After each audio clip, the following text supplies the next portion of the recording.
Bismillahir Rahmanir Rahim. Muhammadur Rasulullah walladhina ma'ahu ashidda'u 'alal kuffar rahama'u bainahum tarahum ruk'an sujjadan yabtaghuna fadlan minallahi wa ridwana simahum fi wujuhihim min athari sujud dzalika mathaluhum fit tawrati wa mathaluhum fil injil ila akhir ayat. قال نبينا وحبيبنا مصطفى محمد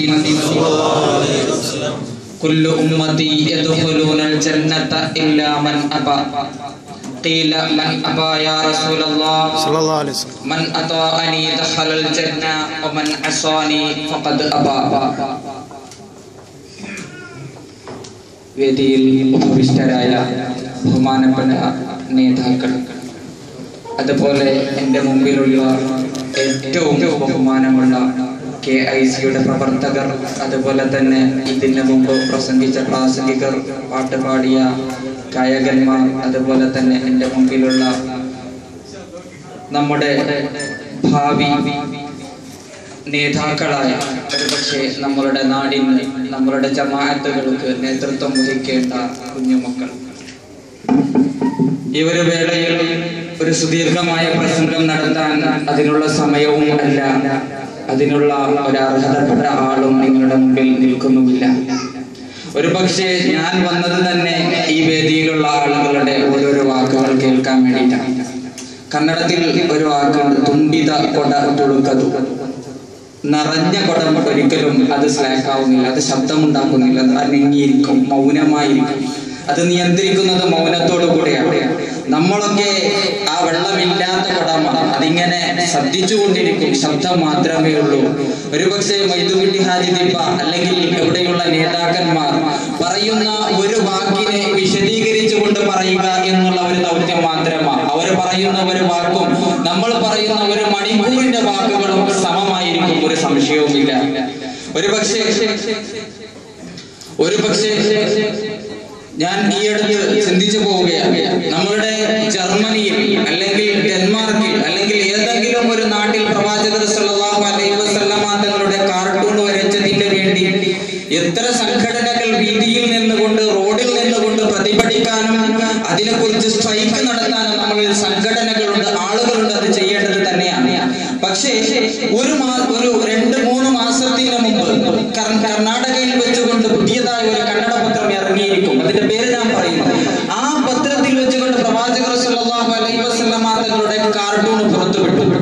മാത്രമല്ല, അതിന് 1 വർഷത്തിന് മുമ്പ് കർണാടകയിൽ വെച്ച് ഇന്നും ഏറ്റവും leading paper ആയിരിക്കുന്ന ഒരു പേപ്പർ, ടൈംസ് ഇന്ത്യ നടത്തുന്ന കർണാടകത്തിന്റെ കന്നഡ പ്രതി, അതിൽ വെച്ചുകൊണ്ട് ഇസ്ലാമിനെ വിമർശിച്ചുകൊണ്ട് ഒരാഴ്ചക്കാലം തുടരെയായി ആർട്ടിക്കിളുകൾ വന്നു. പക്ഷെ അതിനെ വിരോധിച്ചുകൊണ്ട്, അതിന് വിരുദ്ധമായി അല്ലെങ്കിൽ അതിനൊരു മറുപടിയായി പറയാൻ കർണാടകയിൽ ഇസ്ലാമിനെ പഠിച്ച, ഇസ്ലാമിനെ അറിഞ്ഞ ഒരു വ്യക്തിയും ഉണ്ടായിരുന്നില്ല എന്നുള്ളത് ഏറ്റവും ഖേദകരമായ വിഷയമാണ്. നമ്മളുടെ KICയിൽ പഠിച്ച 7 വർഷക്കാലം പഠിച്ച യൂസഫ് എന്നുള്ള ഒരു സുഹൃത്ത് ഇന്ന് ബാംഗ്ലൂരിൽ വെച്ചുകൊണ്ട് ഏറ്റവും വലിയൊരു മീഡിയ പ്രവർത്തകനാണ്, പത്രപ്രവർത്തകനാണ്. അദ്ദേഹത്തിനോട് ഞാൻ പറഞ്ഞു, ഇതിനെക്കുറിച്ച് എങ്ങനെയായിരിക്കണം നാം വിമർശിക്കേണ്ടത്. അവൻ അതിനെ വിമർശിച്ച തന്റെ സഹപത്രപ്രവർത്തകന്മാർ പറയുന്നത്, നിങ്ങളിൽ സോഷ്യൽ സ്ട്രീമിൽ സാമുദായികമായ മുഖ്യവാഹിനി, സമാജത്തെ മുഖ്യവാഹിനി എന്നുള്ള ഒരു സംഭവമുണ്ട്, അതിൽ ഇറങ്ങി പ്രവർത്തിക്കാൻ പറ്റിയ പ്രതിഭകൾ നിങ്ങളുടെ കൂട്ടത്തിൽ ഇല്ല എന്നാണ്. പക്ഷേ നാം മനസ്സിലാക്കുന്നത്, ഇന്ന് ഈ വേദിയിൽ പ്രസംഗിച്ച, എന്റെ മുമ്പിൽ പ്രസംഗിച്ചതായ, നമ്മളുടെ മുമ്പിൽ പ്രസംഗിച്ചതായ പ്രാസംഗികന്മാർ, ഇവരൊക്കെയും സമുദായത്തിന്റെ വാഹിനിയിലേക്ക് കൊണ്ടുവരേണ്ടത് ഈ സമുദായത്തിന്റെ നേതാക്കളുടെ ഒരു ബാധ്യതയാണ്. സത്യത്തിൽ ഇസ്ലാമിനെ കുറിച്ച് നാം ചിന്തിക്കുമ്പോൾ, മുസ്ലിമീങ്ങളെ കുറിച്ച് നാം ചിന്തിക്കുമ്പോൾ, പ്രവാചകർ സല്ലല്ലാഹു അലൈഹി വസല്ലമ തങ്ങളുടെ ജീവിതം എന്ന മഹത്തായ ആദർശം, ആ പ്രവാചകർ സല്ലല്ലാഹു അലൈഹി വസല്ലമ തങ്ങൾക്ക് ഇറക്കപ്പെട്ട ഗ്രന്ഥമെന്ന വിശുദ്ധ ഖുർആൻ, ഈ ലോകത്തിൽ ഏറ്റവും വലിയ മാതൃകയായ, ഈ ലോകത്തിൽ ഇന്നേ വരെ ഒരാൾക്കും തോൽപ്പിക്കാൻ കഴിയാത്ത വ്യക്തിത്വവും ഒരു ഗ്രന്ഥവും നമ്മളുടെ മുൻപിലിരിക്കുമ്പോൾ, ഇസ്ലാമിൽ വിശുദ്ധ ഖുർആൻ പറയുന്നു, അൻതുമുൽ അലൗന ഇൻ കുൻതും മുഅ്മിനീൻ, നിങ്ങൾ വിശ്വാസികളാണെങ്കിൽ ഈ ലോകത്തിൽ വെച്ച് ഏറ്റവും ഉയർന്നവർ നിങ്ങളാണ്. പക്ഷേ ഇന്ന് ലോകത്തിന്റെ ചരിത്രം എടുത്തു നോക്കൂ, വർദ്ധമാന ലോകത്തിനെ എടുത്തു നോക്കൂ, ഇന്ന് ലോകത്തിൽ വെച്ച് ഏറ്റവും താഴ്ന്ന കിടത്തിൽ കിടക്കുന്നത് മുസ്ലിം സമുദായമാണ്. എന്തുകൊണ്ട് ഇതിന് സംഭവിച്ചു എന്നുള്ളതിനെ കുറിച്ച് ചിന്തിക്കേണ്ട ഒരവസരവുമായി ഈ പ്രവാചകർ സല്ലല്ലാഹു അലൈഹി വസല്ലമ തങ്ങളുടെ ഈ ജന്മദിനാഘോഷത്തിനെ നാം സ്വീകരിക്കേണ്ടിയിരിക്കുന്നു. പ്രവാചകർ സല്ലല്ലാഹു അലൈഹി വസല്ലമ തങ്ങൾ ഇറങ്ങി വന്ന കാലത്തിനെ നാം ഒന്ന് ചിന്തിച്ചു നോക്കണം. ഓരോ പ്രവാചകന്മാരും ഈ ലോകത്തിലേക്ക് വിശുദ്ധ ഇസ്ലാമിന്റെ ദൗത്യവുമായി ഇറങ്ങി വരുമ്പോൾ ഓരോ വിധത്തിലുള്ള കാലഘട്ടമായിരുന്നു ഇവിടെ ഉണ്ടായിരുന്നത്. പ്രവാചകർ ഇറങ്ങി വന്ന പ്രവാചകരുടെ ആ ഹൃദയത്തിന്റെ കാലഘട്ടം ഈ ലോകത്തിൽ ഏറ്റവും തരം താഴ്ന്നതായ കാലഘട്ടം എന്നാണ് ഹിസ്റ്റോറിസ്റ്റുകൾ അതിനെ വിലയിരുത്തിയത്. ആ കാലഘട്ടത്തിൽ പ്രവാചകർ സല്ലല്ലാഹു അലൈഹി വസല്ലമ തങ്ങൾ ആ സമുദായത്തിനെ വിശുദ്ധമായ ഇസ്ലാമിന്റെ നിലയിലേക്ക് കൊണ്ടുവന്ന ആ ജീർണതക്കെതിരെ നടത്തിയതായ ജിഹാദിനെ കുറിച്ച് നാം പഠിച്ചാൽ അതേ കാലഘട്ടമാണ് ഇന്ന് നമ്മളുടെ മുമ്പിലുള്ളത്. ആ കാലഘട്ടത്തിലുള്ള ഈ കാലഘട്ടത്തിലുള്ള ആളുകളെ ഇസ്ലാമിലേക്ക് കൊണ്ടുവരാൻ, അള്ളാഹുവിന്റെ പവിത്രമായ ധർമ്മത്തിന്റെ വിളക്കിലേക്ക് കൊണ്ടുവരാൻ നമ്മൾക്ക് സാധിക്കും എന്നുള്ളതിനെ നാം ചിന്തിച്ചു നോക്കേണ്ടിയിരിക്കുന്നു. പ്രവാചകർ സല്ലല്ലാഹു അലൈഹി വസല്ലമ തങ്ങളുടെ ഏറ്റവും ഉറ്റ സുഹൃത്തായിരുന്ന ഏറ്റവും നല്ല സഹാബിയായ സയ്യിദുൽ ശുഹദാ ഹംസത്തുൽ ഖറാർ റളിയല്ലാഹു അൻഹു ഇസ്ലാം സ്വീകരിക്കുന്നതിന് മുമ്പ് ബഹുമാനപ്പെട്ട അലി റളിയല്ലാഹു അൻഹു ഒരു ദിവസം തന്റെ ഒട്ടകത്തിനെ കെട്ടിയിട്ടുകൊണ്ട് പുല്ല് പറിക്കാൻ വേണ്ടി പോയി. ആ സമയത്തിൽ ഹംസ റളിയല്ലാഹു അൻഹുവിന്റെ മുമ്പിൽ വന്നുകൊണ്ട് ഒരു സ്ത്രീ വന്നുകൊണ്ട് പറഞ്ഞു, ഹംസ, ഒരു കള്ളും കുടിച്ച് ഈ ഒട്ടകത്തിനെ ഒന്ന് അറുത്ത് വേവിച്ച് തിന്നാൽ എന്ത് സുഖമായിരിക്കും ഹംസ എന്ന് ഹംസ റളിയല്ലാഹു അൻഹുവിനോട് പറഞ്ഞപ്പോൾ കള്ള് കുടിച്ച മസ്ത് കൊണ്ട് ഹംസ റളിയല്ലാഹു അൻഹു ആരുടേതെന്ന് നോക്കാതെ ആ ഒട്ടകത്തിനെ അറുത്തുകൊണ്ട് വേവിച്ച് തിന്നു. അലി റളിയല്ലാഹു അൻഹു വന്ന് നോക്കുമ്പോൾ പ്രവാചകർ സല്ലല്ലാഹു അലൈഹി വസല്ലമ തങ്ങളോട് ആവലാതിപ്പെട്ടു അലി റളിയല്ലാഹു അൻഹു. പ്രവാചകർ സല്ലല്ലാഹു അലൈഹി വസല്ലമ തങ്ങൾ ഹംസ റളിയല്ലാഹു അൻഹുവിനോട് ചോദിച്ചു, അല്ല ഹംസ, എന്താണ് ഇത് ചെയ്തത്? ബഹുമാനപ്പെട്ട ഹംസ റളിയല്ലാഹു അൻഹുവോട് പറഞ്ഞത്, അൻതും അബീദു അബായി, മുഹമ്മദേ, നീ എന്റെ പിതാക്കളുടെ വെറും അടിമ മാത്രമാണ്. കള്ളു കുടിച്ച മസ്ത് കൊണ്ട് പ്രവാചകരാണെന്നറിയാതെ ഒരു സംസ്കാരവുമില്ലാതെ ജീവിച്ചിരുന്നവർ.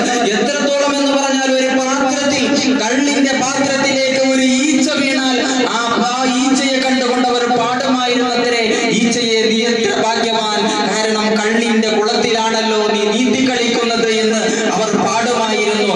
താൻ മരിച്ചാൽ ഒരു മുന്തിരിയുടെ ചുവട്ടിൽ എന്നെ മറമാടണം, കാരണം ആ മുന്തിരിയുടെ വേറെ എന്റെ കബറിന്റെ ഉള്ളിലേക്ക് വന്നാൽ അതിനെ ഞാൻ ഊമ്പി കുടിച്ചെങ്കിലും മദ്യം കുടിക്കുമെന്ന് വിചാരിച്ചിരുന്ന അറബികളുടെ നടുവിലേക്കാണ് പ്രവാചകർ സല്ലല്ലാഹു അലൈഹി വസല്ലമ തങ്ങൾ ഇറങ്ങി വരുന്നത്. ആ കള്ള് കുടിച്ച് നടന്നിരുന്ന ആ ആളുകളെ എത്രത്തോളം മാറ്റിയെന്ന് പറഞ്ഞാൽ, ഒരിക്കൽ പ്രവാചകർ സല്ലല്ലാഹു അലൈഹി വസല്ലമ തങ്ങളുടെ മുമ്പിൽ വന്നുകൊണ്ട് കുറച്ച് സഹാബികൾ പാത്രത്തിന് കൊണ്ടുവന്ന് വെച്ചുകൊണ്ട് ചോദിച്ചു, നബിയെ, ഞങ്ങൾ ജാഹിലിയ്യ കാലഘട്ടത്തിൽ ഈ പാത്രങ്ങളിൽ കള്ള് വീർപ്പിച്ചെടുക്കുമായിരുന്നു. ഈ പാത്രത്തിൽ ഞങ്ങൾക്ക് ഉപയോഗിക്കാൻ കഴിയുമോ പ്രവാചകരെ? ആ സമുദായത്തിന് അത്രത്തോളം മാറ്റിയെടുത്തു പ്രവാചകർ സല്ലല്ലാഹു അലൈഹി വസല്ലമ തങ്ങൾ. ഒരു ദിവസം സഹാബാക്കൾ മുഴുവനും ഒരു പുതിയ ബാർ ഓപ്പണാക്കിക്കൊണ്ട് ചുറ്റും ഇരുന്നു കൊണ്ട് കള്ള് പിടിച്ചുകൊണ്ടിരിക്കുകയാണ്. ആ സമയത്തിലാണ് വിശുദ്ധ ഖുർആനിന്റെ ആയത്ത് ഇറങ്ങിയത്. കള്ളും അതുപോലെയുള്ള ഇസ്ലാം പോലെയുള്ളത് നിങ്ങൾക്ക് ഹറാമാണെന്ന് വിശുദ്ധ ഖുർആനിന്റെ ആയത്ത് ഇറങ്ങിയതിന് ഒരു സഹാബി വന്നുകൊണ്ട് പറഞ്ഞപ്പോൾ അവിടെയുണ്ടായിരുന്ന മുഴുവൻ കള്ളിന്റെ പാത്രങ്ങളെയും സഹാബാക്കൾ തച്ചൊടച്ചു. ചരിത്രത്തിൽ കാണപ്പെടുന്നു, അന്ന് ആ മക്കായുടെ തെരുവീതിയിൽ വെച്ചുകൊണ്ട് കള്ളിന്റെ പുഴ പോലെ കള്ളുകൾ ഒഴുകി എന്ന് ചരിത്രത്തിൽ കാണപ്പെടുമ്പോൾ ആ സമൂഹത്തിനെ മാറ്റിയെടുത്തത്, പ്രവാചകർ മാറ്റിയെടുത്തത് ഇന്നത്തെ പോലീസ് നിയമങ്ങളെ കൊണ്ടല്ല, ബാറുകളെ പൂട്ടിയത് കൊണ്ടല്ല. പ്രവാചകൻ ആ സമൂഹത്തിനെ മാറ്റിയെടുത്തത് തന്റെ ഉപദേശങ്ങളെ കൊണ്ടാണ്. അദ്ദീനു അന്നസീഹ എന്ന് പ്രവാചകർ സല്ലല്ലാഹു അലൈഹി വസല്ലമ തങ്ങൾ പഠിപ്പിച്ചു. ഇനി വ്യഭിചാരം എന്ന് പറഞ്ഞാൽ കഅബയുടെ ചുറ്റും ഇരുന്നു കൊണ്ട് രാഗത പറയുമായിരുന്നു അന്നത്തെ സ്ത്രീകൾ. എന്താണ് രാഗത പറയുന്നത്? എന്നെ ഇന്നാലിന്നവൻ വ്യഭിചരിച്ചു, എന്നെ 18 പുരുഷന്മാർ വ്യഭിചരിച്ചു. ഇങ്ങനെ രാഗത പറയുന്ന സമൂഹത്തിനെ പ്രവാചകർ എത്രത്തോളം മാറ്റിയെടുത്തെന്ന് പറഞ്ഞാൽ, ഒരു സ്ത്രീ പ്രവാചകന്റെ മുമ്പിൽ വന്നുകൊണ്ട് പറഞ്ഞു, പ്രവാചകരെ, ഞാൻ സിന കൊണ്ട് ഹബലയാണ്, ഞാൻ ഗർഭിണിയാണ്. അല്ലാഹുവിന്റെ നിയമം എന്റെ പേരിൽ നിങ്ങൾ നടപ്പാക്കണമെന്ന് ഒരു സ്ത്രീ വന്നുകൊണ്ട് പ്രവാചകരുടെ മുമ്പിൽ പറഞ്ഞു. പ്രവാചകർ പറഞ്ഞു, നീ ഗർഭിണിയല്ലേ, പ്രസവിച്ചതിന് ശേഷം പോരെ? ആ സ്ത്രീ പറയുന്നു, നല്ല നബിയെ, എനിക്ക് ഇപ്പോൾ വേണം. പ്രവാചകർ പറഞ്ഞു, വേണ്ട, നിനക്ക് പ്രസവിച്ചതിന് ശേഷം ആ ഹജ്ജ് നടപ്പാക്കാം. പ്രവാചകർ സല്ലല്ലാഹു അലൈഹി വസല്ലം തങ്ങൾ അങ്ങനെ ആ സ്ത്രീയെ പറഞ്ഞു വിട്ടു. അതിന് ശേഷം പ്രസവിച്ചതിന് ശേഷം ആ സ്ത്രീയെ പ്രവാചകർ സല്ലല്ലാഹു അലൈഹി വസല്ലം തങ്ങളും സഹാബാക്കളും ഇസ്ലാമിന്റെ നിയമപ്രകാരം എറിഞ്ഞു കൊല്ലുകയുണ്ടായി. ഇസ്ലാമിന്റെ നിയമം വന്നാൽ എവിടെയും പരിഹാരമുണ്ട്. നമുക്കും ഇന്ന് കേൾക്കുന്നു, ഡൽഹിയിൽ കൂട്ടബലാത്സംഗം നടന്നു, അല്ലെങ്കിൽ നമ്മളുടെ നാടുകളിൽ കൂട്ടബലാത്സംഗം നടന്നു. നമ്മളുടെ പുത്തൂരിൽ വെച്ചുകൊണ്ട് ഉപ്പിനങ്കടിയുടെ ഒരു സ്ത്രീ പത്രസമ്മേളനം വിളിച്ചു പറഞ്ഞു, എനിക്ക് ഇന്നാലിന്ന പുരുഷൻ വ്യഭിചരിച്ചിട്ടുണ്ട്, അവൻ വിവാഹം കഴിക്കുന്നത് വരെ ഞാൻ വിടില്ല. പത്രസമ്മേളനമാണ് വിളിച്ചു പറയുന്നത്. സുബ്ഹാനല്ലാഹ്. നമുക്ക് ഈ ആലോചിച്ച് നോക്കണം, ഒരു കാലത്തിൽ ഈ സമൂഹം എവിടെയായിരുന്നു, ഇന്ന് എവിടെയാണ് ഈ സമൂഹം നീങ്ങിക്കൊണ്ടിരിക്കുന്നത് എന്ന് നമുക്ക് ആലോചിച്ചു കൊണ്ടിരിക്കുമ്പോൾ വിശുദ്ധ ഇസ്ലാം പറയുന്നു, വ്യഭിചാരിയായ സ്ത്രീയെ കല്ലെറിഞ്ഞ് കൊല്ലണം, കല്യാണം കഴിച്ചതിന് ശേഷമാണെങ്കിൽ എന്ന് വിശുദ്ധ ഇസ്ലാം കൃത്യമായി പറയുന്നു. സരോജിനി നായിഡുവിനെ കുറിച്ച് ഇവിടെ ഏതോ പ്രസംഗത്തിൽ പറയുകയുണ്ടായി. സരോജിനി നായിഡു ഇസ്ലാമിന്റെ ബഹുപത്നിത്വ നിയമത്തിനെ അതിരൂക്ഷമായി എതിർക്കുന്ന ഒരു സ്ത്രീയായിരുന്നു. ഒരു കാലഘട്ടത്തിൽ അവൾ ജർമ്മനിയിലേക്ക് യാത്ര പോയി. ജർമ്മനിയുടെ ആ രാത്രിയിൽ വെച്ചുകൊണ്ട് അവിടെ സഞ്ചരിക്കുമ്പോൾ ഒരുപാട് സ്ത്രീകൾ ഇങ്ങനെ നടന്നുകൊണ്ടിരിക്കുന്നു, വേശ്യയായ സ്ത്രീകൾ. ആ സമയത്തിൽ സരോജിനി നായിഡു തന്റെ കൂടെയുണ്ടായിരുന്ന ആ ജർമ്മനി സുഹൃത്തിനോട് ചോദിച്ചു, അല്ല, ഇത്രയും പുരോഗതി പ്രാപിച്ച ഈ ജർമ്മനിയിൽ വെച്ചുകൊണ്ട് എന്തിനാണ് ഈ സ്ത്രീകൾ വേശ്യ നടത്തുന്നു എന്ന്. അപ്പോൾ ആ സുഹൃത്ത് പറഞ്ഞു കൊടുത്തു, ഇവിടെ പണത്തിന്റെ പ്രശ്നമല്ല, ഇവിടെ ആണുങ്ങൾ കുറവാണ്, അതായത് കൊണ്ട് ഇവർ വികാരം തീർക്കുകയാണ് എന്ന് വിശുദ്ധ ഇസ്ലാം പഠിപ്പിച്ചത്. അങ്ങനെ തിരിച്ചു വന്ന സരോജിനി നായിഡു ഇന്ത്യയിൽ വെച്ചുകൊണ്ട് പ്രസംഗിച്ചു, ഞാൻ ഇസ്ലാമിന്റെ പോളിഗമിയെ, ഇസ്ലാമിന്റെ ബഹുപത്നിത്വത്തിനെ ഞാൻ അംഗീകരിക്കുന്നു എന്ന് അവൾ തന്നെ പ്രസംഗിച്ചിട്ടുണ്ടെങ്കിൽ ഇസ്ലാമിന്റെ നിയമം, ഇസ്ലാമിന്റെ ശരീഅത്ത് അത് എന്നേക്കും നിലനിൽക്കുന്ന ഒരു ശരീഅത്താണ് പ്രവാചകർ സല്ലല്ലാഹു അലൈഹി വസല്ലം തങ്ങൾ ഇവിടെ നടപ്പാക്കിയത്. നമുക്ക് ചിന്തിക്കണം, ഈ അടുത്ത പത്രത്തിൽ ഒരു വിഷയം ഉണ്ടായിരുന്നു. അഫ്ഗാനിൽ വെച്ചുകൊണ്ട് ഇസ്ലാം സ്വീകരിച്ച CNN-ന്റെ പ്രവർത്തകി, CNN-ന്റെ മീഡിയ പ്രവർത്തകിയായ ഒരു സ്ത്രീ, അവരുടെ പേരെനിക്ക് മറന്നുപോയി. അവിടെ എങ്ങനെയാണ് ഇസ്ലാം സ്വീകരിച്ചത്? ഇസ്ലാമിനെ കുറിച്ച് വികൃതമായി ചാനലുകളിൽ പ്രചരിപ്പിക്കാൻ വേണ്ടി അഫ്ഗാനിൽ തെരഞ്ഞു നടക്കുമ്പോൾ എന്തോ ഒരു പോലീസ് പ്രവർത്തകനിക്ക് അവരുടെ ക്യാമറ കണ്ടുകിട്ടി. അവളെ അങ്ങനെ ജയിലിലടച്ചു. ജയിലിൽ വെച്ചുകൊണ്ട് ആ പോലീസുകാർ ഒന്നും അതിക്രമമായി പ്രവർത്തിക്കാതെ അവരുടെ നിലയിൽ നിസ്കരിക്കുന്നു. ഇവൾക്കാണെങ്കിൽ നിസ്കാരം പഠിപ്പിച്ചു കൊടുത്തു. അങ്ങനെ CNN-ന്റെ പ്രവർത്തകന്മാർ അവളെ റിലീസ് ചെയ്തുകൊണ്ട് ഇസ്ലാമിനെ എന്തെങ്കിലും അവൾ ആക്ഷേപിച്ച് പറയും, അവൾ അതിക്രമിച്ചതിനെ പറയുമെന്ന് കാത്തിരുന്ന് പത്രസമ്മേളനം വിളിച്ചപ്പോ അവൾ ആദ്യമായി പത്രസമ്മേളനത്തിൽ പറഞ്ഞത് അശ്ഹദു അല്ലാ ഇലാഹ ഇല്ലല്ലാഹ് അശ്ഹദു അന്ന മുഹമ്മദർ റസൂലുള്ളാഹ് എന്നായിരുന്നു ആ പ്രവർത്തകി പറഞ്ഞത്. നമുക്ക് ഈ മനസ്സിലാക്കണം, ഇസ്ലാമിന്റെ മഹാത്മ്യം, ഇസ്ലാമിന്റെ ആ ഒരു ശരീഅത്തിന്റെ മഹാത്മ്യം നമുക്ക് ഈ മനസ്സിലാക്കേണ്ട കാലം അടുത്തിരിക്കുന്നു. പ്രവാചകർ സല്ലല്ലാഹു അലൈഹി വസല്ലം തങ്ങൾ ആ സമൂഹത്തിന്റെ വ്യഭിചാരത്തിൽ നിന്ന് നല്ല തീരത്തിലേക്ക് മാറ്റിയെടുത്തത് ആ പ്രവാചകർ സല്ലല്ലാഹു അലൈഹി വസല്ലം തങ്ങളുടെ പ്രബോധനം മൂലമായിരുന്നു. ഇങ്ങനെ ഒരു ജീർണതയ്ക്കെതിരെ ജിഹാദ് നടത്തിയുകൊണ്ടാണ് വിശുദ്ധ ഇസ്ലാം പ്രവാചകർ സല്ലല്ലാഹു അലൈഹി വസല്ലം തങ്ങൾ വളർത്തിയെടുത്തത്. അതേ കാലഘട്ടത്തിലേക്ക് തിരിച്ചെത്തിയിരിക്കുന്ന നാം ആ ജീർണതയ്ക്കെതിരെ ജിഹാദ് നടത്തേണ്ട ഏറ്റവും വലിയ ഒരു ബാധ്യതയാണ് ഈ ഉമ്മത്തിന്റെ പേരിലുള്ളത്. മൂസാ നബി അലൈഹിസ്സലാം പോലും പ്രാർത്ഥിച്ചത്, അല്ലാഹുവേ, എന്നെ പ്രവാചകർ സല്ലല്ലാഹു അലൈഹി വസല്ലം തങ്ങളുടെ അന്ത്യപ്രവാചകരുടെ ഒരു ഉമ്മത്തിയായി എന്നെ നീ സൃഷ്ടിച്ചിരുന്നെങ്കിൽ എന്ന് മൂസാ നബി അലൈഹിസ്സലാം പോലും പ്രാർത്ഥിച്ചിട്ടുണ്ടെങ്കിൽ നമുക്ക് ഈ ചിന്തിക്കണം, അവസാന പ്രവാചകരുടെ ഉമ്മത്തികളായ നമ്മളുടെ മേൽ എത്ര വലിയ ബാധ്യതയാണ് ഉള്ളത് എന്ന്. പ്രവാചകർ സല്ലല്ലാഹു അലൈഹി വസല്ലം തങ്ങൾ ഒരു ദിവസം പ്രാർത്ഥിച്ചു. ഒരു ദിവസം പ്രാർത്ഥിച്ചു, യമനിന്റെ ഭാഗത്തിൽ നിന്ന് ഇങ്ങനെ കാറ്റടിച്ചാൽ പ്രവാചകർ പ്രാർത്ഥിക്കുമായിരുന്നു, അല്ലാഹുവേ, യമനിന് നീ ബറക്കത്ത് നൽകണമേ എന്ന്. പ്രവാചകർ സല്ലല്ലാഹു അലൈഹി വസല്ലം തങ്ങൾ തന്റെ അവസാന കാലഘട്ടത്തിൽ ഉമർ റളിയല്ലാഹു അൻഹുവിനെ വിളിച്ചുകൊണ്ട് പറഞ്ഞു, ഉമറേ, നീ ഞാൻ മരിച്ചതിന് ശേഷം യമനിലേക്ക് പോകണം. യമനിൽ പോയി കൊണ്ട് ഉവൈസുൽ ഖർനി എന്നുള്ള ഒരു വ്യക്തി അവിടെയുണ്ട്, അദ്ദേഹത്തിനെ കണ്ട് എനിക്കും നിനക്കും ദുആരക്കാൻ പറയണമെന്ന് പ്രവാചകർ സല്ലല്ലാഹു അലൈഹി വസല്ലം പറഞ്ഞു. അങ്ങനെ ഉമർ റളിയല്ലാഹു അൻഹു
പറയപ്പെടുന്നത്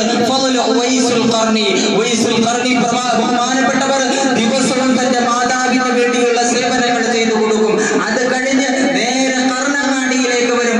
അവിടെ വന്നുകൊണ്ട് ചോദിക്കും, അയ്യോ അഹദുക്കും മിൻ മദീന, മദീനയിൽ നിന്ന് ആരെങ്കിലും ഇവിടെയുണ്ടോ, മദീനയിൽ വന്ന ആരെങ്കിലും ഇവിടെയുണ്ടോ എന്ന് അവിടെ ചോദിച്ചുകൊണ്ട് വൈസുൽ ഖർനി ആരെങ്കിലും മദീനയിൽ വന്ന ആളുണ്ടെങ്കിൽ അവരുടെ അവന്റെ തന്റെ കണ്ണിന്റെ ഇടയിൽ ചുംബിച്ചുകൊണ്ട് പറയും, ഇത് പ്രവാചകനെ കണ്ട കണ്ണാണ്, ഈ കണ്ണിനെ ഞാൻ സ്നേഹിക്കുന്നു എന്ന് വൈസുൽ ഖർനി റഹിമഹുല്ലാഹ് അവിടെ നിന്ന് പറഞ്ഞിട്ടുണ്ടെങ്കിൽ അവരുടെ സ്നേഹത്തിന്റെ മുമ്പിൽ ബഹുമാനപ്പെട്ട അബൂബക്കർ സിദ്ദീഖ് റളിയല്ലാഹു അൻഹു ഗുഹയിൽ വെച്ചുകൊണ്ട് പ്രവാചകരോട് കാണിച്ചതായ ആ സ്നേഹം, അതുപോലെ സഹാബാക്കൾ പ്രവാചകരോട് കാണിച്ചതായ ആ സ്നേഹത്തിന്റെ മുമ്പിൽ നാം ഒന്നും ചെയ്തിട്ടില്ല. അതായത് കൊണ്ട് ഈ വേദിയിൽ ഇതുവരെ പറയുന്നതിൽ നമ്മൾക്ക് കിട്ടുന്നത് നാം ചൊല്ലുന്നതായ സ്വലാത്ത്. പ്രവാചകരുടെ പേരിൽ പല കിതാബുകളിലും രേഖപ്പെട്ട് കിടക്കുന്നു. നമ്മളുടെ മനസ്സിൽ എന്ത് ആഗ്രഹമുണ്ടെങ്കിലും സ്വലാത്ത് പറയുമ്പോൾ അതിനിങ്ങനെ കൊണ്ടുവരിക, മനസ്സിൽ ഇങ്ങനെ കൊണ്ടുവരിക. അതാണ് നമ്മളുടെ ആഗ്രഹങ്ങളെ നിറവേറ്റിക്കിട്ടുന്നത് എന്ന് പല കിതാബുകളിലും നമ്മൾക്ക് കാണാൻ സാധിക്കുന്നുണ്ട്. അതായതുകൊണ്ട് ജീവിതത്തിൽ ഏറ്റവും അധികം നാം കൊണ്ടുവരേണ്ടത് സ്വലാത്തിനെ പോലെയുള്ള കാര്യങ്ങൾ. മൻ സല്ല അലൈഹി സ്വലാത്തൻ സല്ലല്ലാഹു അലൈഹി ബിഹാ അശ്റ, ഒരു സ്വലാത്ത് പറഞ്ഞാൽ അതിന് അല്ലാഹു അവനിക്ക് പകരമായി 10 സ്വലാത്ത് ചൊല്ലുമെന്ന് വിശുദ്ധ നബി സല്ലല്ലാഹു അലൈഹി വസല്ലം തങ്ങൾ പഠിപ്പിച്ചിട്ടുണ്ട്. അതുപോലെ തന്നെ വിശുദ്ധ ഖുർആനിനെ നിങ്ങൾ എടുത്തു നോക്കൂ.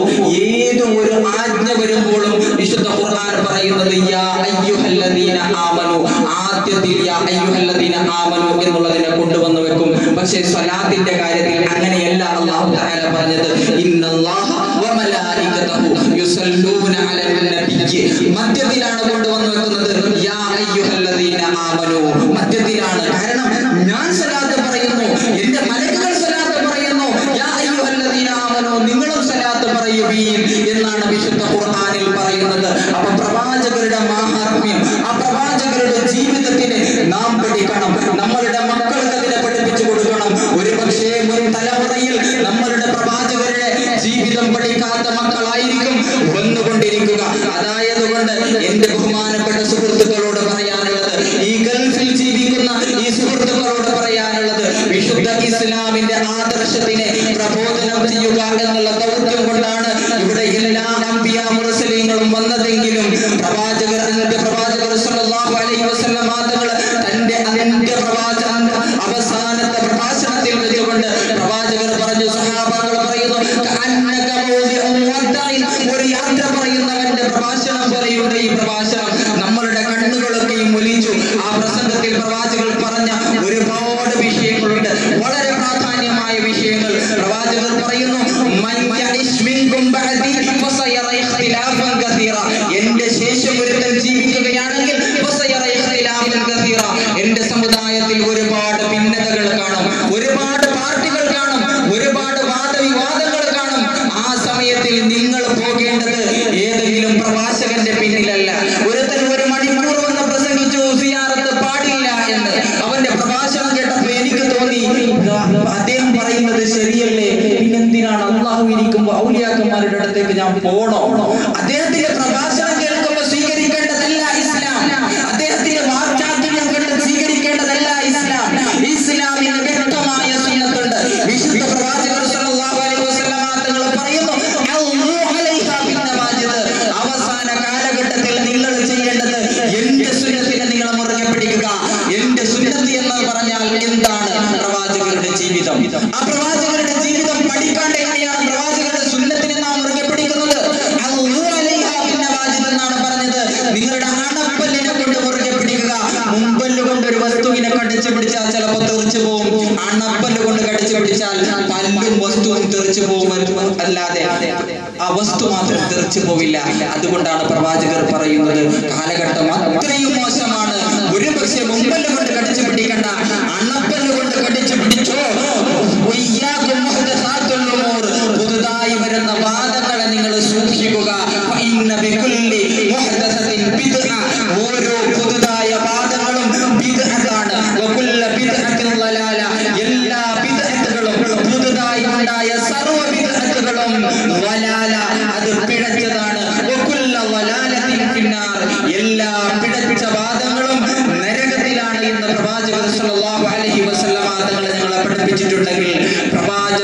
സുന്നത്തിനെ മുറുകെ പിടിക്കാൻ നമുക്കെയും തയ്യാറാവുക. ഒരു പ്രസംഗത്തിൽ ഇതിനു മുമ്പ് പറയപ്പെട്ടു, രാവിലെ എഴുന്നേറ്റ് മുതൽ കിടന്നുറങ്ങുന്നത് വരെ പ്രവാചകരുടെ സുന്നത്ത്. എങ്ങനെയാ? വിശുദ്ധ ഖുർആൻ പറയുന്നു, വമാ ഖലഖതുൽ ജിന്ന വൽ ഇൻസ ഇല്ലാ ലിയഅബുദൂൻ. ജിന്നിനെയും മനുഷ്യരെയും നാം ഇബാദത്ത് ചെയ്യാനല്ലാതെ പടച്ചിട്ടില്ല. ഞാനും ഇബാദത്ത് ചെയ്യാൻ വേണ്ടി മാത്രമാണ് എന്നെ പടക്കപ്പെട്ടത്. എനിക്ക് ജോലി ചെയ്യാൻ അർഹതയില്ല എന്നാണോ അതിന്റെ അർത്ഥം? അല്ലെങ്കിൽ ഞാൻ വേറൊന്നും ചെയ്യാൻ പാടില്ല എന്നാണോ അതിന്റെ അർത്ഥം? അങ്ങനെയല്ല അതിന്റെ അർത്ഥം. ഞാൻ രാവിലെ എഴുന്നേൽക്കുമ്പോൾ എങ്ങനെ എഴുന്നേൽക്കണം, ഞാൻ പിന്നെ എങ്ങനെ ബ്രഷ് ചെയ്യണം, ഞാൻ എങ്ങനെ നഖം വെട്ടണം, ഞാൻ എങ്ങനെ കക്കൂസിൽ കയറണം, അവിടെ എങ്ങനെ ഇരിക്കണം, എങ്ങനെ ശുദ്ധി ചെയ്യണം, ശുദ്ധി ചെയ്ത് എങ്ങനെ എഴുന്നേൽക്കണം, അവിടെ നിന്ന് പുറത്തു വരണം, പിന്നെ നീ ജോലിക്ക് കയറുമ്പോൾ എന്ത് നിയത്താണ് നിന്റെ മനസ്സിൽ വെക്കേണ്ടത് എന്ന് മുഴുവനും വിശുദ്ധ ഇസ്ലാം നമ്മളോട് പഠിപ്പിച്ചിട്ടുണ്ട്. അത് പ്രകാരമായിരിക്കണം നാം മുന്നോട്ട് പോകേണ്ടത് എന്നുള്ള വിശുദ്ധ ഇസ്ലാമിന്റെ ആശയം പ്രവാചകർ സല്ലല്ലാഹു അലൈഹി വസല്ലമ തങ്ങളുടെ സുന്നത്ത് അതിനെ മുറുകെ പിടിച്ചുകൊണ്ട് ജീവിക്കുക. അവസാനമായി എനിക്ക് പറയാനുള്ളത് KIC എന്നുള്ള ഒരു സ്ഥാപനം. ഈ സ്ഥാപനത്തിൽ വെച്ചുകൊണ്ട് ಸ್ವಲ್ಪ ಕನ್ನಡದಲ್ಲಿ ಮಾತಾಡಬೇಕು ಎನ್ನುವಂತಹ ಅಪೇಕ್ಷೆ ಇದೆ. ಆಗ್ಲಿಂದಲೇ ಬರ್ತಾ ಇದೆ ನನ್ನ ಪ್ರಸಂಗದ ಒಂದು ನಾನು ವಿಷಯ ಯಾವುದೋ ಪ್ರಿಪೇರ್ ಮಾಡಿ ಬಂದದ್ದು, ಇಲ್ಲಿಗೆ ಯಾವ ವೇದಿಕೆಗೆ ಬರುವಾಗ ಅದು ಯಾವುದೋ ಆಗಿ ಹೋಯ್ತು. ಅದೇನಿದ್ರು ಈ ಒಂದು ಸಂದರ್ಭದಲ್ಲಿ ಕನ್ನಡದಲ್ಲಿ ಭಾಷಣ ಮಾಡಬೇಕು ಅಂತೇಳಿ ನನ್ನ ಕರ್ನಾಟಕ ಇಸ್ಲಾಮಿಕ್ ಅಕಾಡೆಮಿಯ ಕುರಿತು ಕನ್ನಡದಲ್ಲಿ ಮಾತಾಡುವ ಅಂತೇಳಿ ನನಗೆ ಅನಿಸ್ತಾ ಇದೆ. ಪ್ರವಾದಿ ಸಲ್ಲಲ್ಲಾಹು ಅಲೈಹಿ ವಸಲ್ಲಂ ಅವರ ಒಂದು ಚರಿತ್ರೆ ಇದೆ. ನಿನ್ನೆ ವಾಫಿ ಉಸ್ತಾದ್ರವರು ಹೇಳಿದಂತಹ ಒಂದು ಚರಿತ್ರೆ, ಒಂದು ವಿಷಯ. ಆ ವಿಷಯವನ್ನು ನಾನು ಕನ್ನಡದಲ್ಲಿ ಒಮ್ಮೆ ಒಂದು ಉಪವಾಸ ಕಾರ್ಯಕ್ರಮ ಇತ್ತು, ಸೌಹಾರ್ದ ಸಮ್ಮೇಳನ ನಮ್ಮ ಊರಿನಲ್ಲಿ ಸರ್ವೆಯಲ್ಲಿ, ಯಾರಾದ್ರೂ ಇರ್ಬೋದು, ಸರ್ವೆಯಲ್ಲಿ ಒಂದು ಉಪವಾಸ ವ್ರತ ಕಾರ್ಯಕ್ರಮ, ವ್ರತಪಾರಣ ಕಾರ್ಯಕ್ರಮ. ಆ ಕಾರ್ಯಕ್ರಮದಲ್ಲಿ ಪ್ರವಾದಿಯವರ ಆ ಒಂದು ವಿಷಯವನ್ನು ನಾನು ಹೇಳಿದಾಗ ಅಲ್ಲಿ ಓರ್ವ RSS ದೊಡ್ಡ ಲೀಡರ್ ಇದ್ದಾನೆ, ಅವನ ಹೆಸರು ಸದಾಶಿವ. ಈಗ ಒಂದು ಈ ಬಾರ್ಬರ್ ಶಾಪ್ ಅಲ್ಲಿ ಇದ್ದಾನೆ. ಅವನು ನಾನು ವೇದಿಕೆಯಿಂದ ಹೊರಗೆ ಬಂದಾಗ ನನ್ನನ್ನು ಆಲಿಂಗನ ಮಾಡಿ ಎಂದು ಏನ್ ಮಾಡಿದ, ತುಂಬಾ ಸಂತೋಷ. ಅವನಿಗೆ ಅದನ್ನು ನಿಯಂತ್ರಿಸಲಿಕ್ಕೆ ಸಾಧ್ಯ ಆಗಲಿಲ್ಲ. ಆ ಒಂದು ವಿಷಯವನ್ನು ಕೇಳಿ ಅವನು ಹೇಳಿದ, ನಾನು ಇಸ್ಲಾಮನ್ನು ಏನೋ ಒಂದು ಭಾವಿಸಿದ್ದೆ, ಆದ್ರೆ ಇಸ್ಲಾಂ ಇಷ್ಟೊಂದು ರೀತಿಯಲ್ಲಿ ಒಂದು ಉದಾರವಾದವನ್ನು ಕಲಿಸಿದ ಅಂತ ಹೇಳಿ ಅಂತ ಕೇಳಿದ್ದ. ಅಲ್ಹಮ್ದುಲಿಲ್ಲಾ, ನಾನು ಹೇಳ್ತಾ ಇರೋದು ಹುಸೈನ್ ದಾರಿಮಿ ಉಸ್ತಾದ್ ಅವರೊಟ್ಟಿಗೆ ಆಗಿತ್ತು. ಆ ಕಾರ್ಯಕ್ರಮಕ್ಕೆ ನಾನು ಓದದ್ದು. ಇವತ್ತು ಸಹ ಅವನಲ್ಲಿದ್ದಾನೆ, ನೀವು ಕೇಳಿದ್ರೆ ಅವನಿಗೆ ಗೊತ್ತಾಗ್ಬೋದು. ಏನಂತ ಹೇಳಿದ್ರೆ, ಪ್ರವಾದಿ ಸಲ್ಲಲ್ಲಾಹು ಅಲೈಹಿ ವಸಲ್ಲಂ ಅವರು ಮಕ್ಕಳೊಂದಿಗೆ ತೋರಿಸಿದಂತಹ ಪ್ರೀತಿ, ಅದೇ ರೀತಿ ಇತರ ಧರ್ಮೀಯರೊಂದಿಗೆ ತೋರಿಸಿದಂತಹ ಪ್ರೀತಿ, ಆ ಉದಾರವಾದಂತಹ ತತ್ವ, ಅದು ಇಂದು ನಾವು ಇತರ ಧರ್ಮೀಯರಿಗೆ ಹೇಳಿಕೊಡಬೇಕಾದಂತಹ ರೀತಿಯಲ್ಲಿ ಹೇಳಿಕೊಟ್ರೆ ನಿಜವಾಗಿಯೂ ಅವರು ಇಸ್ಲಾಮಿನ ಕುರಿತು ತಿಳಿದು ಇಸ್ಲಾಮನ್ನು ಸ್ವೀಕರಿಸಬಹುದು. ಒಂದು ರೀತಿಯಲ್ಲಿ ಹೇಳುವುದಾದ್ರೆ ಪ್ರವಾದಿ ಸಲ್ಲಲ್ಲಾಹು ಅಲೈಹಿ ವಸಲ್ಲಂ ಅವರು ಹೇಳಿದ್ರು, ಏನು ಒಂದು ಯತೀಮ್ ಮಕ್ಕಳು ನಿಮ್ಮ ಮುಂದಿದ್ದರೆ ಅವರ ತಲೆ ಮೇಲೆ ನೀವು ಕೈಯಾಡಿಸಬೇಕು. ಆ ಕೈಯಾಡಿಸುವ ಸಂದರ್ಭದಲ್ಲಿ ನೀವು ಬಲಗೈಯಿಂದ ಕೈಯಾಡಿಸಬೇಡಿ. ಯಾಕೆಂತ ಹೇಳಿದ್ರೆ ಬಲಗೈಯಲ್ಲಿ ನೀವು ಕೆಲಸ ಮಾಡಿ ನಿಮ್ಮ ಕೈ ರಫ್ಫಾಗಿರಬಹುದು. ಅದರಿಂದ ಆ ಮಕ್ಕಳ ತಲೆ ಮೇಲೆ ಕೈಯಾಡಿಸುವಾಗ ಆ ಮಕ್ಕಳಿಗೆ ಸ್ವಲ್ಪ ನೋವಾಗಬಹುದು. ಅದರಿಂದ ನೀವು ಎಡಗೈಯ ಮೇಲೆ ಕೈಯಾಡಿಸಿ ಅಂತೇಳಿ ಪ್ರವಾದಿ ಹೇಳಿದ್ರು. ಪ್ರವಾದಿ ಸಲ್ಲಲ್ಲಾಹು ಅಲೈಹಿ ವಸಲ್ಲಂ ಅವರು ಹೇಳ್ತಾರೆ, ಓರ್ವ ಯತೀಮನ ತಲೆ ಮೇಲೆ ನೀನು ಕೈಯಾಡಿಸುವಾಗ ನಿನ್ನ ಕೈಯನ್ನು ಎಷ್ಟು ಕೂದಲುಗಳು ಸ್ಪರ್ಶಿಸುತ್ತದೋ ಅಷ್ಟು ದೋಷಗಳನ್ನು, ನಿನ್ನ ಕೆಡುಕುಗಳನ್ನು ಅಲ್ಲಾಹನು ನಿನಗೆ ಮಾಫು ಮಾಡಿಕೊಡುತ್ತಾನೆ ಅಂತೇಳಿ ಪ್ರವಾದಿ ಸಲ್ಲಲ್ಲಾಹು ಅಲೈಹಿ ವಸಲ್ಲಂ ಅವರು ಕಲಿಸಿದರೆ, ಈ ಯತೀಮಗಳಿಗೆ ಇಸ್ಲಾಮಿನಲ್ಲಿ ಕೊಟ್ಟಂತಹ ಸ್ಥಾನ, ಶಿಕ್ಷಣಕ್ಕೆ ಇಸ್ಲಾಮಿನಲ್ಲಿ ಕೊಟ್ಟಂತಹ ಸ್ಥಾನ, ಬದ್ರಿನಲ್ಲಿ ಕೈದಿಗಳಾಗಿದ್ದಂತಹ ಕೈದಿಗಳಿಗೆ ಇಸ್ಲಾಂನಲ್ಲಿ ಯಾವ ಶಿಕ್ಷೆಯನ್ನು ಕೊಡಲಾಯಿತು, ಅವರಿಗೆ ಶಿಕ್ಷಣವನ್ನು, ಅರಿವಿಲ್ಲದವರಿಗೆ ಅರಿವನ್ನು ಕಲಿಸಿಕೊಡುವಂತಹ ಒಂದು ಶಿಕ್ಷಣ ಮಾದರಿಯನ್ನು ಪ್ರವಾದಿ ಸಲ್ಲಲ್ಲಾಹು ಅಲೈಹಿ ವಸಲ್ಲಂ ಅವರು ತೋರಿಸಿಕೊಟ್ಟಿದ್ದರು. ಅದೇ ರೀತಿ ಸಂಘಟನೆ ವಿಶುದ್ಧ ಇಸ್ಲಾಮಿನಲ್ಲಿ ಅತ್ಯಂತ ಉದಾರವಾದಂತಹ, ಅತ್ಯಂತ ಪ್ರಾಮುಖ್ಯತೆಯನ್ನು ಪಡೆದಂತಹ ಒಂದು ಕಾರ್ಯವಾಗಿದೆ ಸಂಘಟನೆ ಎನ್ನುವುದು. ಉಮರ್ ಇಬ್ನ್ ಅಲ್-ಖತ್ತಾಬ್ ರಲಿಯಲ್ಲಾಹು ಅನ್ಹು ಅವರು ನಮ್ಮ ಹತ್ರ ಕಲಿಸಿದ್ದು, ಲಾ ಇಸ್ಲಾಮ ಇಲ್ಲಾ ಬಿಲ್ ಜಮಾಅ ವಲಾ ಜಮಾಅತ ಇಲ್ಲಾ ಬಿಲ್ ಇಮಾರ ವಲಾ ಇಮಾರತ ಇಲ್ಲಾ ಬಿಲ್ ಇತಾಅ. ಸಂಘಟನೆ ಇಲ್ಲದೆ ಇಸ್ಲಾಂ ಇಲ್ಲ, ಇಸ್ಲಾಂ ಇಲ್ಲ, ಸಂಘಟನೆ ಇಲ್ಲದೆ ಇಸ್ಲಾಂ ಇಲ್ಲ. ಇಲ್ಲಿ ಸಂಘಟನೆಯ ಅವಶ್ಯಕತೆ ಇದೆ. ಈ KIC ಎನ್ನುವಂತಹ ಒಂದು ಸಂಘಟನೆ ಇರುವುದರಿಂದ ನಾವಿಲ್ಲಿ ಒಂದುಗೂಡಿದ್ದೇವೆ. ಮಕ್ಕಳ ಭಾಷಣ ನನಗೆಲ್ಲ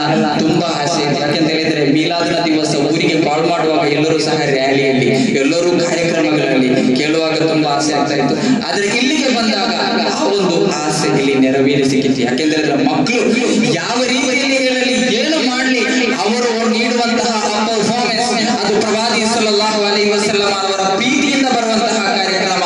ಅವರು ನಾವು ಅಂದು ಅಂತಹ ಇಂತಹ ವೇದಿಕೆಗಳಲ್ಲಿ ಹೇಳಿದ್ರಿಂದ ಇಂದು ನಿಮ್ಮ ಮುಂದೆ ಹೇಳುವಂತಹ ಧೈರ್ಯ, ನನ್ನ ಮುಂದೆ ಭಾಷಣ ಮಾಡಿದಂತಹ ಹಲವಾರು ಯುವಕರು ಒಂದು ರೀತಿಯಲ್ಲಿ ನನಗಿಂತ ಒಳ್ಳೆಯ ರೀತಿಯಲ್ಲಿ ಮಾಡಿದಂತಹ ಭಾಷಣಗಳು, ಅವರಿಗೆ ಆ ಧೈರ್ಯ ಕೊಟ್ಟದ್ದು ನಮ್ಮ ಮದ್ರಸಗಳು, ನಾವು ಬೆಳೆಸಿದಂತಹ ದೀನಿ ಚರ್ಯೆ. ಒಂದು ರೀತಿಯಲ್ಲಿ ವಿಶ್ವದ ಯಾವ ಭಾಗವನ್ನು ನೀವು ತೆಗೆದು ನೋಡಿ, ಅವರಿಗಿಂತಲೂ ಉತ್ತಮವಾದ ರೀತಿಯಲ್ಲಿ ನಾವು ಇಸ್ಲಾಮನ್ನು ಬೆಳೆಸಿದ್ದೇವೆ, ಇಸ್ಲಾಮನ್ನು ಬೆಳೆಸುತ್ತಲೇ ಇದ್ದೇವೆ. ಅಲ್ಹಮ್ದುಲಿಲ್ಲಾಹ್. ಅದಕ್ಕೆಲ್ಲಕ್ಕೂ ಕಾರಣವಾದದ್ದು ನಮ್ಮ ಉಲಮಾಗಳು, ನಮ್ಮಿಂದ ಕಳೆದು ಹೋದಂತಹ ಉಲಮಾಗಳು. ಸಮಸ್ತ ಎನ್ನುವಂತಹ ಸಂಘಟನೆಯಾಗಿರಲಿ ಅಥವಾ ಸುನ್ನತ್ ಜಮಾಅತ್ನಲ್ಲಿರುವ ಬೇರೆ ಯಾವುದೇ ಸಂಘಟನೆಗಳಾಗಿರಲಿ, ಅವರು ತೋರಿಸಿಕೊಟ್ಟಂತಹ ಆ ಆದರ್ಶದಿಂದ ನಾವು ಇಷ್ಟೊಂದು ಮುಂದೆ ಬಂದಿದ್ದೇವೆ. ಅದನ್ನು ಮುಂದೆಯೂ ಯಾವ ಊರಿನಲ್ಲಿರಲಿ, ನಮ್ಮ ಯಾವುದಾದ್ರೂ ಊರ್ವ ಮಗನನ್ನು ಅಥವಾ ನನ್ನ ಸಹೋದರರಲ್ಲಿರುವಂತಹ ಯಾವುದಾದ್ರೂ ಊರ್ವ ವ್ಯಕ್ತಿಯನ್ನು ನಾವು ಇಸ್ಲಾಮನ್ನು ಕಲಿಸುವಂತಹ ಓರ್ವ ಆಲಿಮನಾಗಿಸುವಂತಹ ಕೆಲಸಕ್ಕೆ ನಾವು ಮುಂದಾಗಬೇಕು. ಆ ಪ್ರತಿಜ್ಞೆಯಾಗಿರಬೇಕು ನಮ್ಮ ಪ್ರತಿಯೊಬ್ಬರ ಮನಸ್ಸಿನಲ್ಲೂ ಇರಬೇಕಾದದ್ದು. ಇನ್ಶಾ ಅಲ್ಲಾಹ್. ನನ್ನ ಜೀವನದಲ್ಲಿ ನಾನು ಹೇಳುವುದಾದ್ರೆ, ಓರ್ವ ಕೌಸರಿ ಎನ್ನುವಂತಹ ರೀತಿಯಲ್ಲಿ ನಿಮ್ಮ ಮುಂದೆ ನಿಂತಿರುವಾಗ ನನಗೆ ಅಭಿಮಾನವಾಗಿ ತೋರುವುದು, ನನ್ನ ತಂದೆ ಮರಣ ಹೊಂದಿದಾಗ ಅವರ ಸಂಪೂರ್ಣವಾದ ಕೆಲಸವನ್ನು ಮುಗಿಸಿ ಅವರ ಮುಂದೆ ಮಯ್ಯಿತ್ ನಮಾಜನ್ನು ಮಾಡಿ ನಂತರ ತಿರುಗಿ ಬರುವಾಗ ನನಗೆ ಕಲಿಸಿದ್ದಕ್ಕೆ, ನಾನು ಕಷ್ಟಪಟ್ಟು ಕಲಿತದ್ದಕ್ಕೆ ನನ್ನ ತಂದೆಗೆ ಇಷ್ಟಾದರೂ ನೀಡಲಿಕ್ಕೆ ನನಗೆ ಸಾಧ್ಯವಾಯಿತಲ್ಲವೇ ಎನ್ನುವಂತಹ ಆ ಒಂದು ಸಾರ್ಥಕತೆ ಉಂಟಲ್ಲ, ಅದು ಜೀವನದಲ್ಲಿ ಅತ್ಯಂತ ದೊಡ್ಡ ಸಾರ್ಥಕತೆ. ತನ್ನ ಮಕ್ಕಳು ಒಂದು ಫಾತಿಹಾ ಓದುವುದಕ್ಕೂ ಬೇರೆ ಯಾವುದೋ ಆಲಿಮನನ್ನು ತೋರಿಸಿ ಜಮಾಅತ್ ಅಲ್ಲ 100 ಖತಮ್ ಓದಿಸುವುದಕ್ಕೂ ಅದೆಷ್ಟೋ ವ್ಯತ್ಯಾಸಗಳಿವೆ.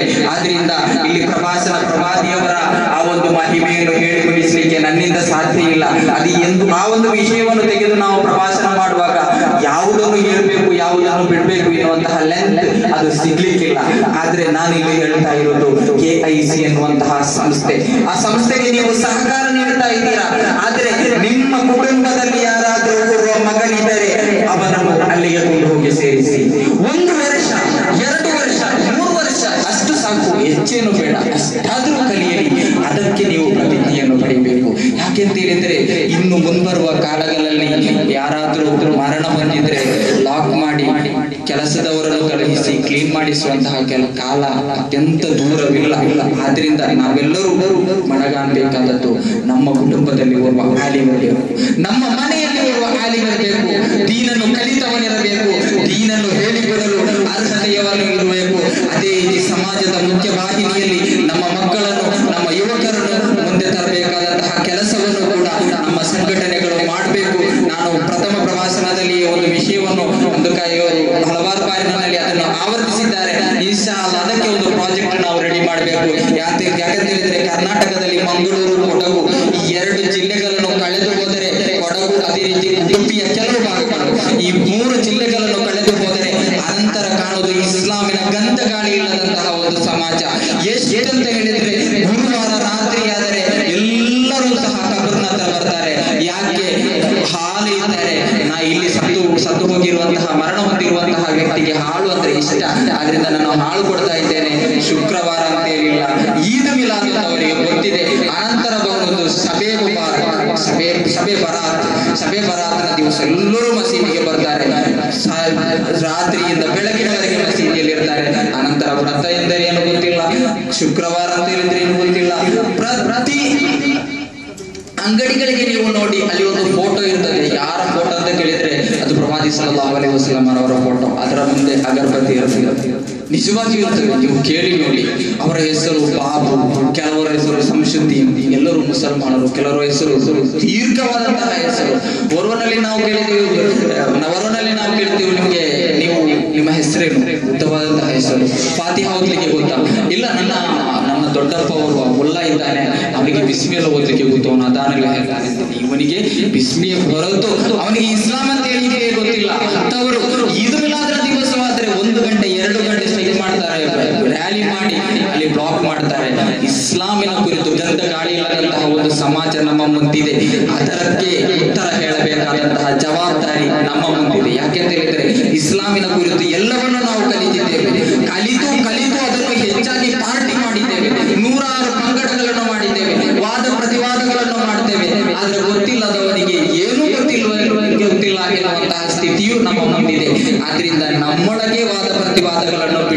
ಇಸ್ಲಾಂ ತಲುಪದ ಸ್ಥಳಗಳಿಗೆ ಇಸ್ಲಾಮನ್ನು ತಲುಪಿಸಬೇಕಾದಂತಹ ಒಂದು ಜವಾಬ್ದಾರಿ KIC ಎನ್ನುವಂತಹ ಏಕೈಕ ಸಂಸ್ಥೆಯ ಮೇಲಿದೆ.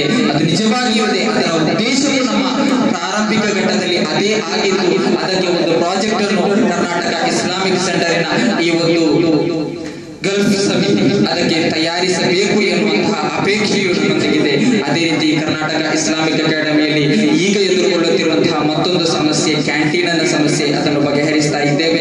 ಅದೇ ರೀತಿ ನನ್ನ ಮುಂದಿರುವಂತಹ ಸುಹೃತ್ತುಗಳೊಂದಿಗೆ ನನ್ನ ಪ್ರವರ್ತಕರೊಂದಿಗೆ ನನಗೆ ಅಪೇಕ್ಷಿಸಿರುವುದು ಸಾಧ್ಯವಿರುವವರೆಗೆ ಓರ್ವ ಮಗುವನ್ನು ನೀವು ದತ್ತು ತೆಗೆದುಕೊಳ್ಳಬೇಕು. ದತ್ತು ಅಂತ ಹೇಳಿದ್ರೆ ಬೇರೆ ದತ್ತು ಅಲ್ಲ, ನೀವು 1 ವರ್ಷಕ್ಕೆ ಅವರನ್ನು ದತ್ತು ತೆಗೆದುಕೊಳ್ಳಬೇಕು. ನಿಮ್ಮಲ್ಲಿ ಸಾಧ್ಯ ಇರುವವರು ಇದ್ದಾರೆ, ಹೆಚ್ಚಿನವರು ಇದ್ದಾರೆ.